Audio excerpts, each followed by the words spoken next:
Hey everyone. I think yesterday I was doing a video and I didn't quite finish it. I decided I was going to take a break, but I think where I left off, or where I was intending to kind of leave off, I was talking about my mom and dad, and how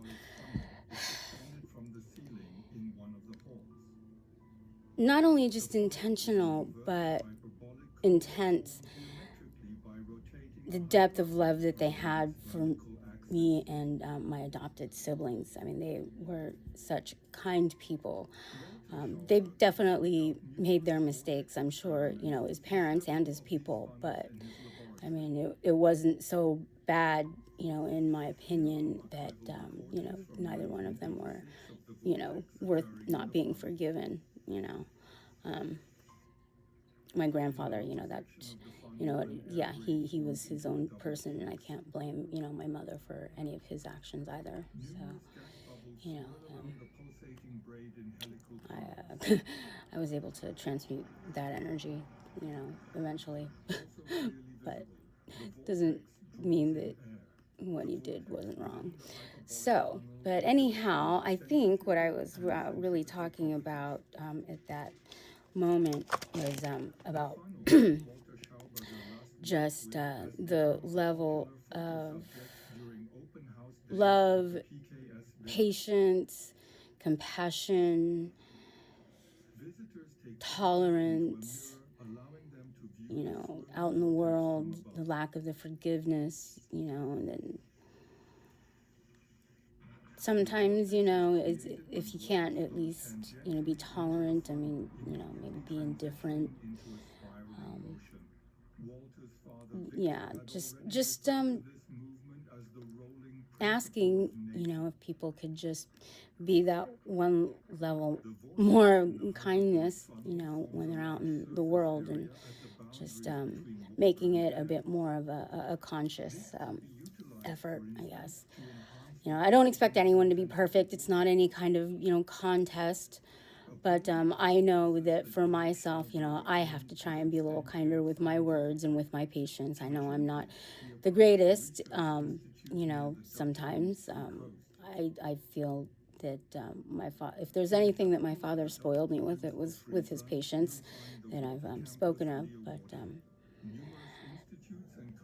I don't think that I did anything that was so bad that, it wasn't, forgivable. But I mean, yeah, I put my parents through a lot, I'm sure, when I was a teenager, probably even, as a young adult, I'm sure I did as well. But doesn't mean I respected them any less, and I love them very much. And they were the most generous people that I'd ever known, which I'm sure attributes a lot to my own generosity, to a fault.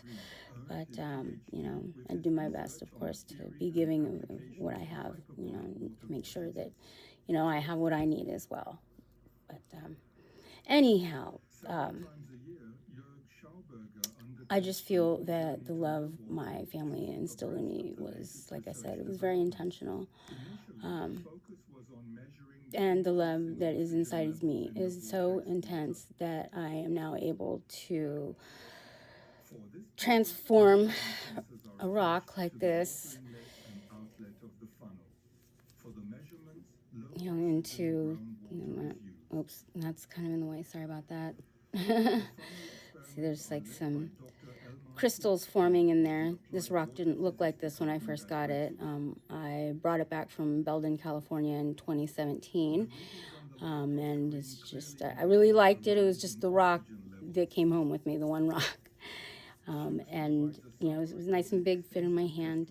But since I've had it, yes, it's been changing.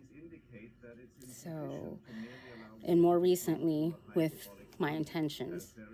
So that's one of the things that I'm going to begin sharing starting this Tuesday with everybody. And I'll go ahead and attach the video here that I made yesterday. I only edited out, like, some of it. you know, just the end. So don't expect anything, you know, perfect. Just notice, yeah, I'm not trying to do this for perfection. I'm just trying to do this just to do it, just to get it out there so I can stop getting in the way of not doing it. Anyways, I think you get the point. So I'm going to go ahead and stop here and let you, you know, just hear what I had to say yesterday. And yeah, we'll go from there. The oxygen enrichment within the funnel is economical. Sing this one, just do what you gotta do. There we go. Okay. So and failure are generally slow processes. I wanted to talk a little bit about my adopted dad. You know, the lieutenant commander. Everyone knows you know, everyone that knows me well knows how much I love my family and I love my dad. And that's why I miss him. You've got to pay attention. And I think the reason that I miss him the most is because he was so patient with me. Every single second. That his gentleness, I miss that. And so when people want to ever think that they're going to give me a hard time about being alone, you know, if they want to insult me about choosing to be single, you know, let me just let those people know that you didn't know my dad. And if you could hold a candle to the type of love that that man had inside of him, that he expressed through all of us, you wouldn't say that to me. But it also tells me that the type of love that my dad had, and so did that one. And in those precious seconds, is something that I think is, you know, missing in the world. And so if we all just have a little bit more patience with the people that frustrate us, or you were losing ground. I think that exponentially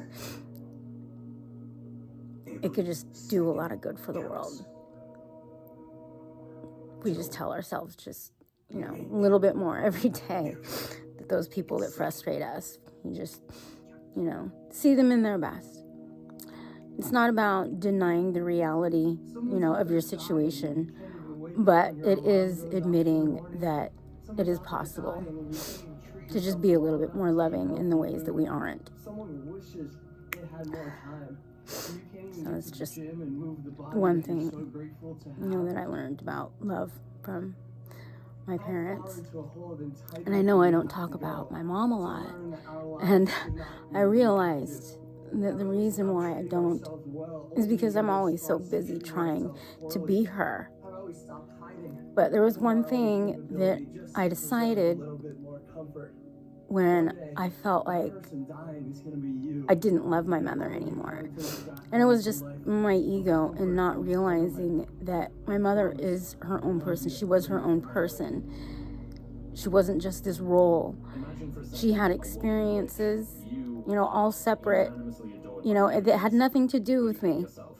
You know, it had nothing to do with her being, you know, my mother. It just had to do with who, you know, she was as a person.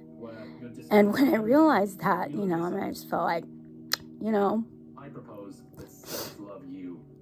she went through a lot of things that I could never, ever imagine how I would have dealt with some of those things. I feel so small in comparison to that woman, knowing that she was like, that was my first hero. My mother was my first hero. And the funny thing is, my mother always marveled at how impeccable of a memory I had and how far back I had some memories. But the one thing I didn't remember was what she told me, and this is when my parents decided to tell me that, you know, that I was adopted. The question I would always ask her was, Mom, when am I going to be white like you? But I never remembered asking her that, but I remember so many other things.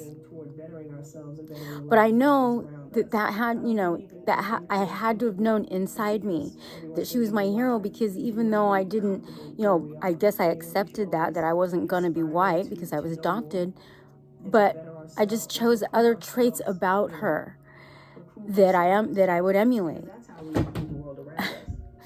And so Just stop talking. You have your vision. that You have your business idea, your goal, whatever that may hang be. on. Just go. Stop telling everyone what you're going to do and when you're going to do it, because Obviously, really I'm no being one very cares. inspired You know, right everyone's now. like, oh, that's